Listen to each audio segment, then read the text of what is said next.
Thank you so much for coming in. Javier. Javier, it's a pleasure to meet you. Andrea. Hi, Andrea. How are you? George. George, Nice how to are meet you? you. Good to meet you. Good to meet you as well.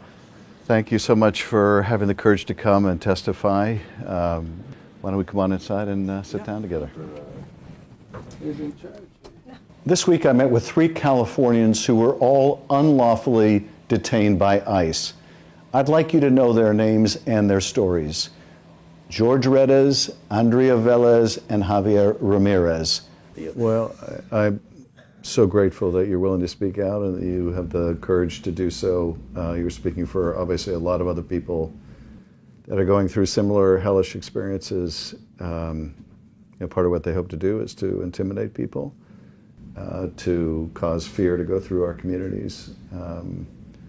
And the idea that you were treated this way by representatives of the government is just awful. And I'm shocked by it. I'm shocked that this is happening to others.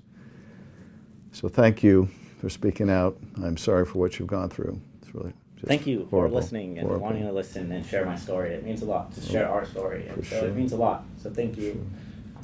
So these are U.S. citizens carrying a passport, carrying real identification, driver's licenses. I identified myself as a U.S. citizen and a veteran.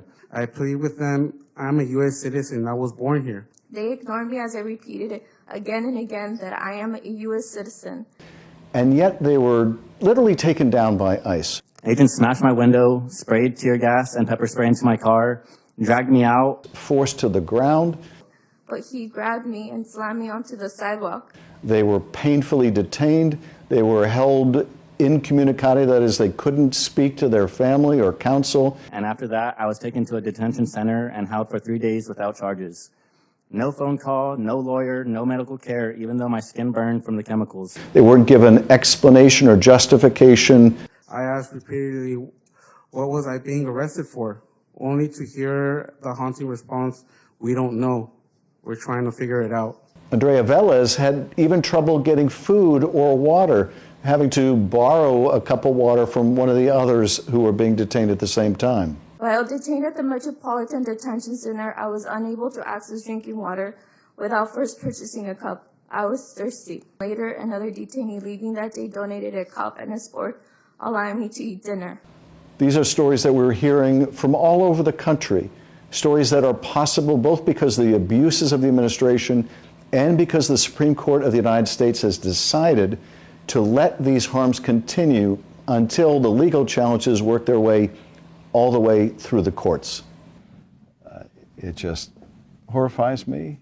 I can't believe we're at a place in this country where folks can be just grabbed off the street, tackled to the ground, where American citizens now feel, many of them, that they have to carry their identification papers with them in this country. We've got masked agents running around engaging in this kind of conduct. We have to continue pushing back against these lawless raids and this inhuman treatment of citizens and non-citizens alike. Since that day, I no longer feel safe. Though I try to detach from my trauma, our community continues to be targeted simply because of the color of our skin. The entire experience violated the very principles I fought to defend. Today I live with constant shadow of anxiety, fearing of this could happen again, not just to me, but to my children or my loved ones. I'm so glad that these Californians are now safe and back with their families, but there are so many other stories like this and so many others who have not been reunited with their families. I've talked to, for example, the children of farm workers who have been separated from their fathers, who were deported away from them. I've talked to spouses who've had their husbands taken away from them, stopped at random traffic stops. People have been working in the fields for decades, putting food on our tables, mistreated in this way. Our country was founded by immigrants. It was made strong by immigrants. Our strength is in the diversity of our people. We cannot treat our fellow human beings this way.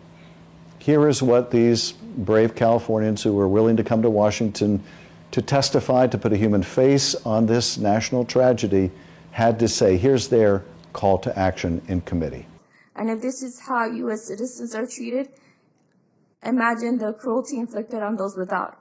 I urge you to hold ICE and every agency accountable for their vile, disgusting, and inhumane treatment of our Hispanic and immigrant community. The entire experience violated the very principles I fought to defend. The point is not to look backward, but forward. What can we do together to ensure this never happens again? This is not about politics, it is about principle. It's about fixing a flaw that undermines the freedoms we claim to protect. I still believe in the flag, I still believe in the ideals that make this country worth fighting for. But belief alone is not enough. We need action, we need accountability, and we need laws that reflect the values we say we stand for. I share my story, not just for myself, but for everyone that has been unjustly treated, for those whose voice have been silenced.